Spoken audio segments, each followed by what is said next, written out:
Hey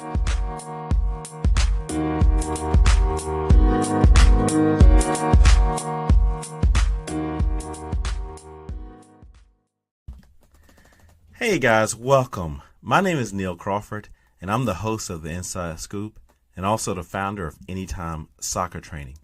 If you haven't checked out earlier episodes, I encourage you to do so because the Inside Scoop has turned out to be a wonderful show.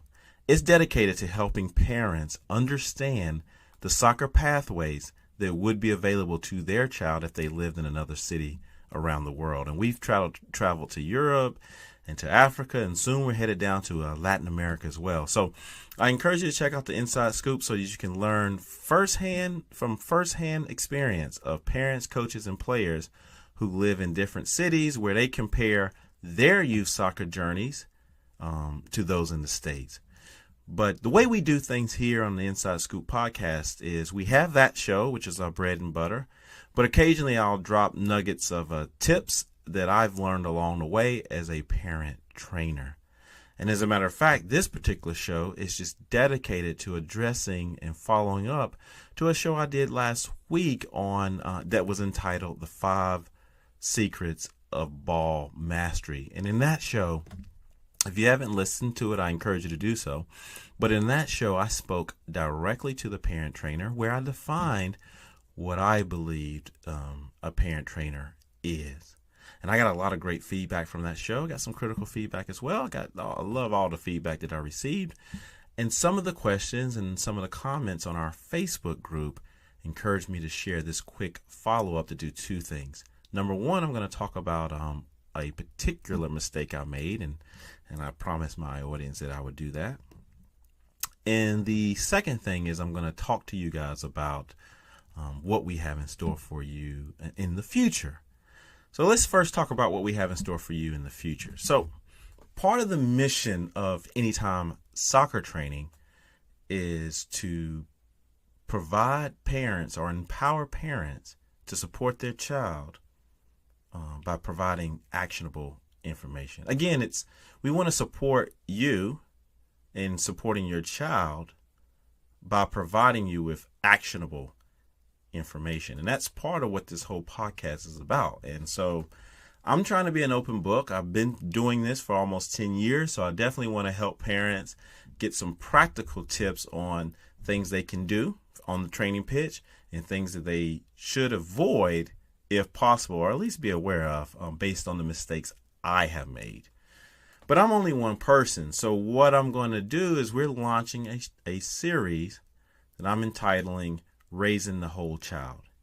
And what we'll do in that series is each week we're going to invite different guests who focus on different areas of athletics and raising children and professions, I say, for lack of a better word.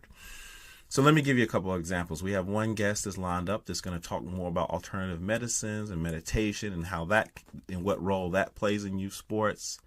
We have another guest lined up that's going to talk more about the physical injury side of it, injury prevention, and give tips to parents on what you should and shouldn't do from that perspective. And there are a lot of common injuries that unfortunately plague us in youth sports. So we have a guest that's going to talk about that.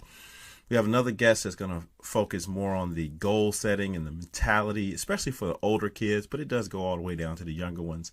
So, and we'll keep adding guests who have a very specific focus area. And then I want to create a network for you so that we, through this dialogue, if you want to reach out to them and learn more about their service, or if there's a way that they can help you, then by all means, I encourage you to do so, because I'll definitely be doing that myself.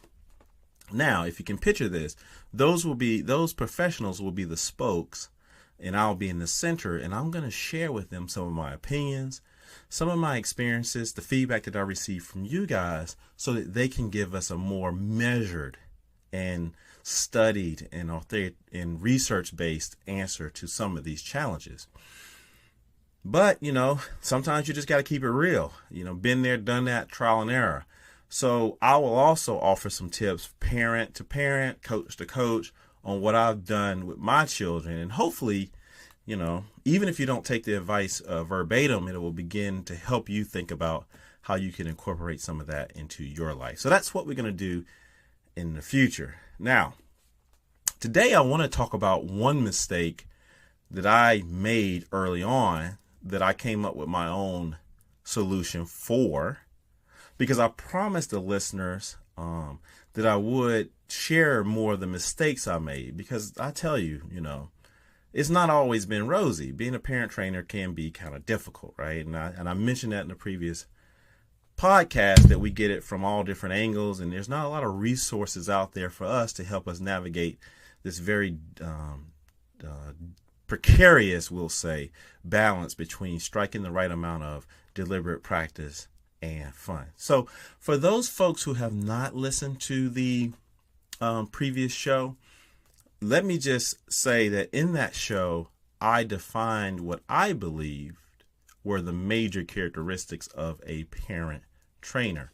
And I felt like it was important to define that, because you needed to put the advice that I'm going to provide in its proper context. Okay. So if you have not listened to the show, for your benefit, I'm just going to give you the short version of what I said or what I discussed. So in terms of defining who the parent trainer is and who this advice is really most relevant for, I said a couple of things. Okay. The parent trainer, first and foremost, is defined by their belief system, what they believe. Okay. And then they typically have actions, and they engage in actions on a daily basis that support those beliefs. And it's not really specific to youth soccer. We happen to be talking about youth soccer, but it could be anything. And it could be their children, or they could be, talking about themselves. It doesn't matter. They have a certain belief system, and then their daily actions support that belief system. And then two more things. And it's part of that belief system, and a very important part of that belief system is they believe in the benefit and the power of deliberate practice. And they've seen deliberate practice work well in their own life, and they've seen evidence of deliberate practice working well in other people's lives. And then the next point is, as it comes to becoming a parent, because these are parent trainers, they believe that in order to help their child reach their full potential, or they believe their child won't indeed reach their full potential in soccer or anything else that they want to focus on, if they outsource 100% of the development and instruction to someone else, right? So if it's a pie chart, 20% might go to this trainer and 30% may go to this coach, or whatever the numbers are. But the parent believes that a portion of that development and instruction has to come from them. Now, what I want to dig a little deeper on is that the parent trainer, though, is really stepping in for the child until the child steps in for themselves, right? So it's not that you need the parent per se to be part of this development matrix or this development. You just need the individual to take ownership of their own development. In other words, if I'm going to college, I'm going to school, it doesn't matter, elementary school, college. The only time that I'm studying and learning can't be when I'm in the classroom or when I'm in being tutored. I have to study and learn on my own. But the challenge is, as a very young person, they're not going to have that kind of self-discipline or even understand the importance of the self-discipline to do this stuff on their own. So the parent trainer steps in and provides this structure, and provides the systems, and provides the encouragement, and quite frankly, sometimes forces them to do these things, right? And over time, what you're hoping is that there's less push from you and more pull from the child. But that's sort of the framework that the parent trainer is working under. All right, so now that we've established that, then we start thinking about, well, what are some of the challenges that parents face in youth sports? And are there any challenges and mistakes that are unique to the parent trainer? Because that's kind of that's the framework that I like to create frameworks before I give particular advice, because the frameworks that you use help us sort of really understand the content and apply it to different areas of our lives. So again, there are challenges that all youth sports parents face, right? And all youth sports parents can potentially make certain mistakes. And some parents are better at avoiding certain mistakes than others. So if we think about it like a Venn diagram, you have, youth sports parents, and everybody's going to be a youth sports parent. And then there's another sphere of youth sports parents who are also parent trainers. And all of us can make certain mistakes, and we all face certain challenges in a competitive soccer or sports environment that we need to avoid. So one common one that you often hear, and one that I try my best to avoid, and I'm not perfect, the listeners are probably not perfect, but I try my best to avoid. A common mistake is, say, not coaching on the sidelines, right? Or not yelling instructions to your child on the sidelines during the game. That's a challenge, or if you will, or a mistake that, any youth sports parent can make. Fortunately, the majority of us don't, but unfortunately, a material amount of us do. So much so that it's become a national issue, and something that we're going to talk about on this show as we go on, and we're going to start thinking about ways how we can at least not be that parent for our child. And it's very, very unfortunate. But I'm just using that as one example to say, hey, any youth sports parent needs to be cognizant of that sort of behavior. And that's sort of something that we're all familiar with. But there are a unique set of challenges that mainly only the parent trainer is going to face, right? And those are the ones that I'm going to start sharing with you from my experience. And those are the ones that I'm also going to pose to our guest. But it's important to understand that if you don't believe in deliberate practice, if you don't believe that there's power in teaching your child how to gain a competitive advantage in a competitive situation, if you don't believe in the virtue of teaching your child how to train smart as well as train hard, if none of that really matters, then these other challenges to you can just avoid them. And there's no judgment, right? Because, and I'll explain what I mean by no judgment in a second, but you can avoid these other set of challenges. So let me give you an example. So my older son used to be in this classical music program, right? And I can't even remember what instruments he played. It was some weird instrument, but he really enjoyed it. And the thing I hated about it, it was really big. I'm going to look it up and post it on Facebook. But it was in the trumpet family. And the thing I hated is he could never carry the instrument. I had to carry it everywhere he went. I was just begging him to switch to the trumpet, but he just never did. And that's an aside. But he was in this classical music program. And some of the kids were really into it, and they were musically inclined, and they practiced all the time, and they were really good. My son was decent, but he didn't really apply himself outside of the musical program, right? Well, I didn't spend a lot of time in the context of music forcing him to practice his scales per se, or setting up a practice schedule for him outside of the musical classes. And so that's kind of an acknowledgement that, he's not going to reach his full potential in music because, I didn't take an active role in working with him and forcing him to work on his music outside of the classes that he was receiving. And guess what? That's fine. You know, it was an elective thing that we did as an enrichment just so he could get exposed to music, and he did his plays, and, you know, we enjoyed it. Because you can't be hardcore about everything, right? So, and then there were some parents who I probably would consider parent trainers who said, you know what, I believe in deliberate practice. I want my child to be really good at this particular instrument. So we're going to work on this. And that's fine. All right. But if we were talking about music, the challenges that those parents had with maybe getting their child to practice on a nice sunny day when everybody else is going to the swimming pool, I don't even see those challenges because I'm not trying to get my child to be to practice music, right? Well, the same thing applies to youth soccer.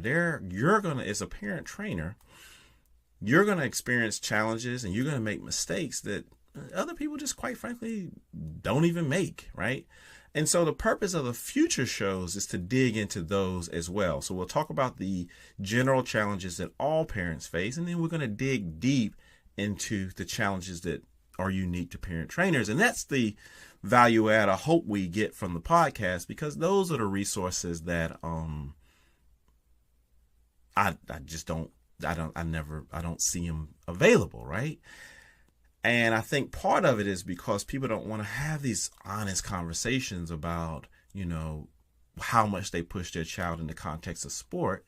I would argue it's not fashionable. It's not fashionable to say, yeah, you know, I take my kid to the park on Saturdays and we train for an hour, and sometimes he doesn't want to go and I force him. I mean, who wants to say that, right?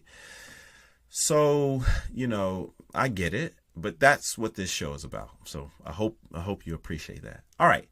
So now to one of the major mistakes I made, and again, hopefully no judgment here, but I'm going to tell you a mistake that I used to make, and I'm going to tell you how I fixed the mistake. And when I say fix, it's not a static term. I mean, we still struggle with it, but, you know, for the most part, it's gotten a lot better since I implemented this idea. Okay. So we don't live in the city that I grew up. So my sons are not around a lot of their cousins that often. Okay. And so it's a little bit, from that perspective, there are a lot less distractions in terms of sticking to a particular schedule and doing things on certain days. And one time we went to visit my mom, who lives about 2.5 hours from us, and two of my nephews were down. And they were all at my mother's house. And I told my son, I think it was a Saturday, hey, we're going to go, because on Saturday mornings we would typically do maybe a 20, 30-minute soccer session. So I pulled him aside and said, hey, listen, in about an hour, I want you to break away. We're going to do our little soccer session. I'm going to train you, basically, and then you can come back and hang out with the friends. And he said, okay. Well, you know, they started playing Xbox and all this kind of stuff. And then when the time came, I effectively said, listen, it's time to go. We got to go. It's time to go. Let's go do it really quickly before it gets hot. And then you come back. And as an adult, in my mind, I'm thinking, listen, you got 23 hours to hang out with your cousins. We're going to spend 1 hour on the training pitch, and then you can come back and do your own thing. And boy, he got really upset, right? He was like, I don't want to go, and you're forcing me. And then I have a younger brother who's looking at me like I'm soccer Hitler, like, see, why are you forcing him to train all the time? And not understanding the whole context that, you know, this is a routine that we have every weekend, and I didn't even think anything of it. And I thought he, you know, and in retrospect, it was a huge mistake, right? Because he's enjoying his family, and to him, it's like, wow, you know, do we have to do this right now?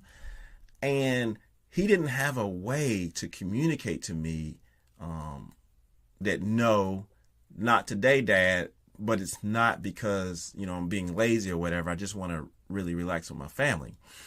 And you might say, well, God, aren't you, you know, you're an adult. Why don't you perceive what's going on? And yeah, in retrospect, I learned that I don't even go there if we have other distractions. But you have to understand that if you're raising a child and you set a routine up, whether it be homework, music lessons, soccer lessons, it doesn't matter, you're going to get pushback. And if you don't get pushback, please send me an email, Neil, Neil, at anytime-soccer.com. I would love to bring your child. If you have a child who is willing to train with you 2-3 days a week, on basic ball mastery skills or anything, any other rudimentary type skill work, and you don't get any pushback, I would love to meet this child because they'd be quite unique in this regard. So you're always going to get some pushback sometimes. So at some point, and if your child is kicking and screaming all the time, then yes, you guys need to reassess: is this doing more harm than good? So, for example, I probably wouldn't force my child to practice music lessons 5 days a week because he's just not into it like that, and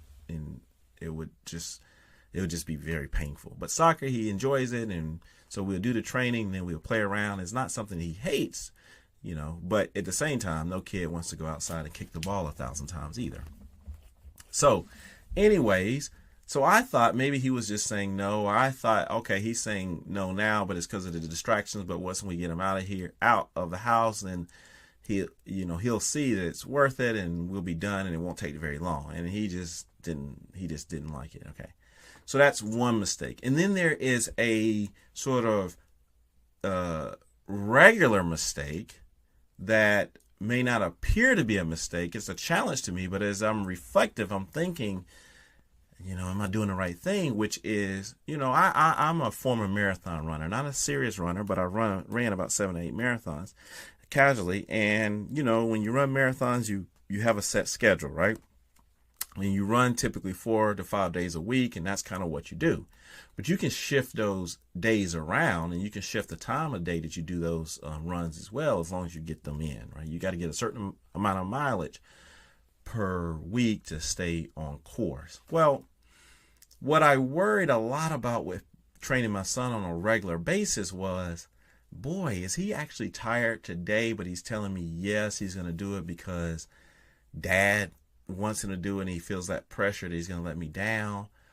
Or is he saying no because he wants to do it later? And he didn't have the vocabulary and the courage and the age, and you have that parent-child dynamic to tell me, or to be able to articulate to me exactly what he was feeling, right? So if he said, sometimes he might say no, but he's just kind of like talking because he's thinking about something else. And sometimes he'd say yes, but then we get to the field, like he said, he's gung-ho to go, and we get to the field and he's acting like he's really tired or not himself. And it was just, kind of hard to figure out. So that's an example where I could be making a mistake and not realize it. All right. So now that we've established that, which is basically, how do I know when my child sincerely doesn't want to go and sincerely needs a break? And how do I manage, even if he is sincerely telling me yes, how do I manage and be responsive and say, no, I hear you saying yes, but let's wait, right? So, and how do I do that, but ensure that we stay within a consistent schedule so that we don't undo the mental sort of programming that I've instilled, which is, hey, this is kind of like part of the deal. Just like you go to school every day, we're going to do a soccer session twice a week. So I took a page, and I wrote a blog about this, and I'll post it in the Facebook group. I took a page from the pediatricians when it came to pain and understanding, and communicating, allowing the children to communicate how much pain they're in. And if anybody's been to a pediatrician when their child is in pain, they have this sort of pain chart, and they'll say, okay, 1 to 2 means, yeah, I don't feel 100%, but I'm not that sick. And I'm kind of making this up, but it works something like this. And, 3 to 4 is, I feel a little icky. I don't want to go to school, but I don't necessarily need to go to the doctor. And then 5 to 6 is, I'm sick and I need to go to the doctor, but I don't need to go to the ER. And then maybe 7 to 8 is, stop what you're doing. This really hurts. And then 9 to 10 is, call the ambulance. I'm in some severe pain. And the reason they do that is because if a child can, hit their toe and they're going to react the same way as if they broke their toe, they're going to cry and burst out in pain, and they're going to have the same reaction whether they stomp their toe or break their toe, right? And you don't know, and they can't communicate to you, well, it hurts, but it's going to go away. I mean, you think they're about to die, right? And so that's why they have the pain chart, to help the child and give the child a vernacular to communicate to them. So I took a page from that and I came up with this system for my older one. And I'll talk about my younger one in a second, but I came up with this system with my older one. All right. So it works like this. No, if he tells me 1, it means he's ready to go. No problem. If he tells me 2, right, I say, hey, we ready to go? Or if he says 2, that means, boy, I'd rather stay here and play Fortnite, but I understand that it's a process, and I'm going to go do it and get it done, and then we'll be finished.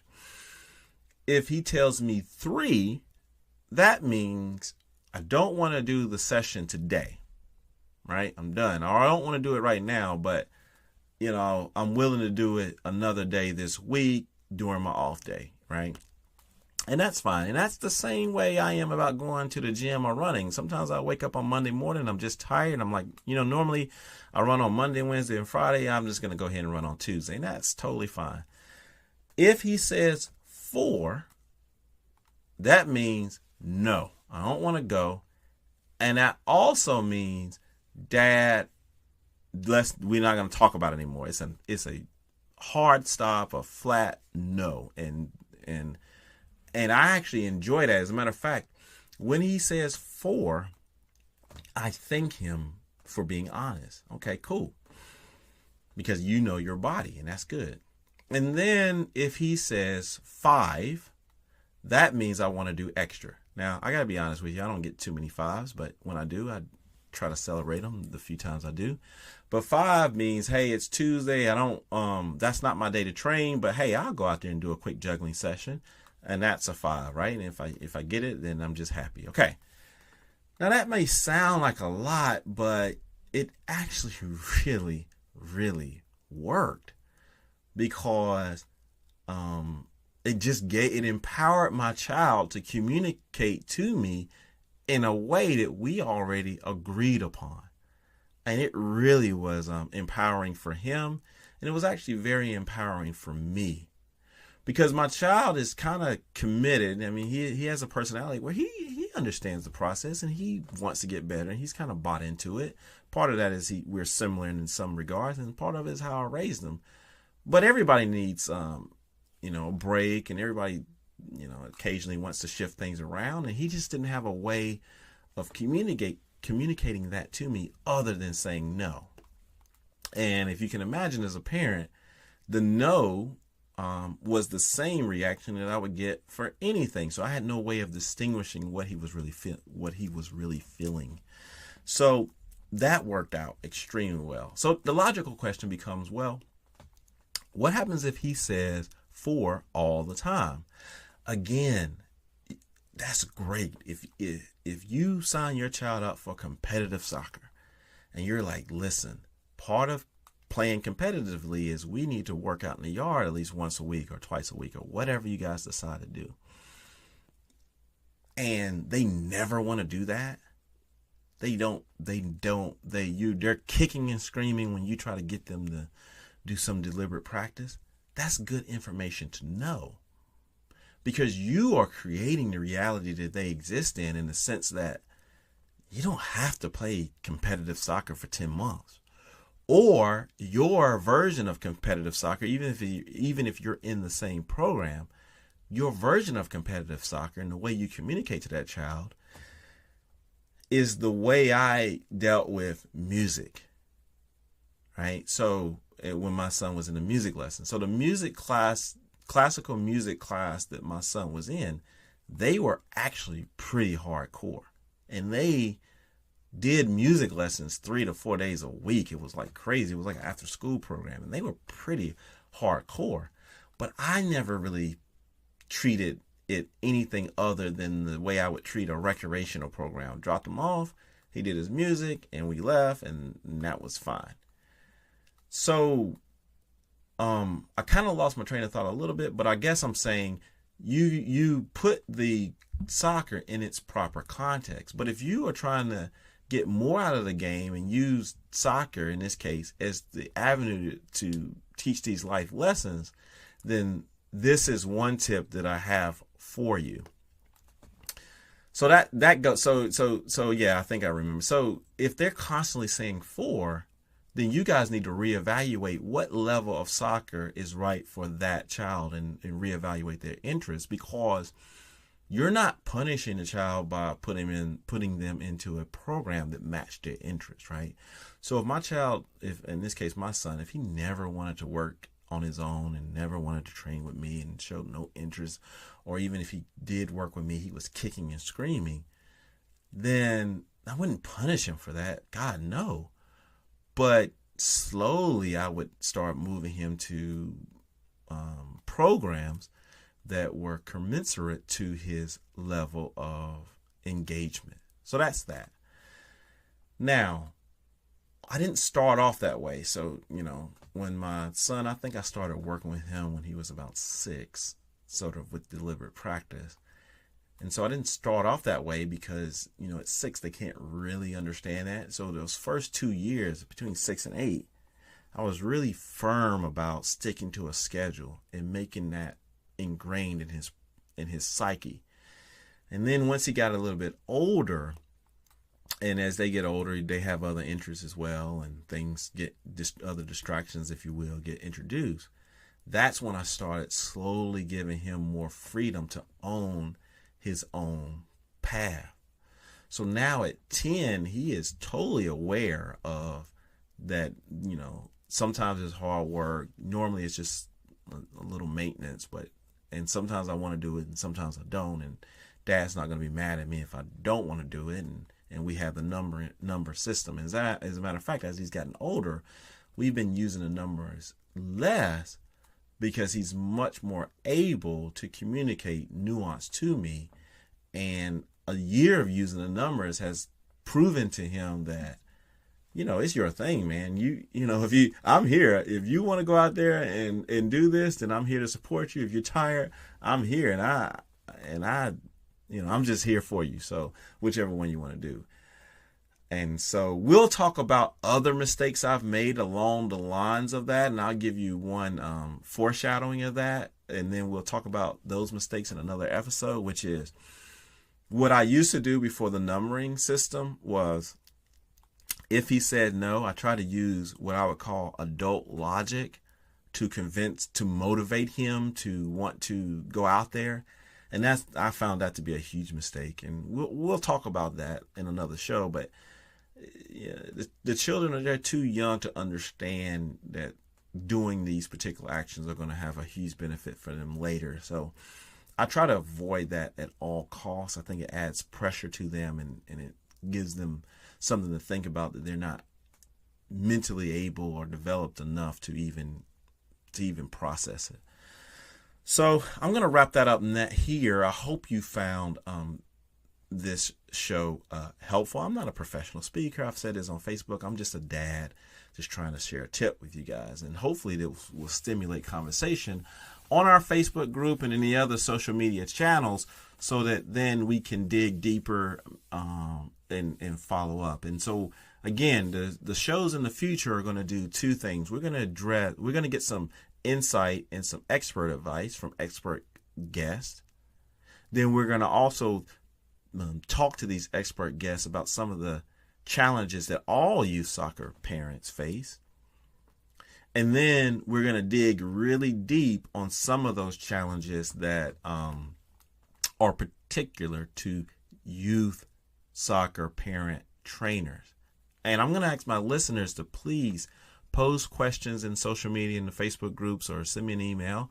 And I will ask those questions to our guests as well, because some of the challenges you're facing will obviously be different than the challenges that I'm facing. So if you like this podcast and you like what I'm trying to do, please like and subscribe and leave a review. That really makes me forget about the Apple rankings and all that kind of stuff. I'm just not there yet.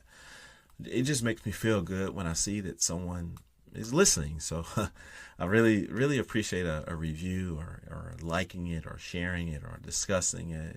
It just is what it is. And if you haven't checked out www.anytime-soccer.com, please do so and collect your 50 free ball mastery and juggling videos. And as an aside, The website is actually being transferred now as we speak. So if you go to that website and it doesn't work, I apologize. We're working through that. Please send me an email to Neil, Neil, at anytime-soccer.com, and I'll get those videos out to you as well. So I hope you found this helpful. That wraps it up. Let's get better together.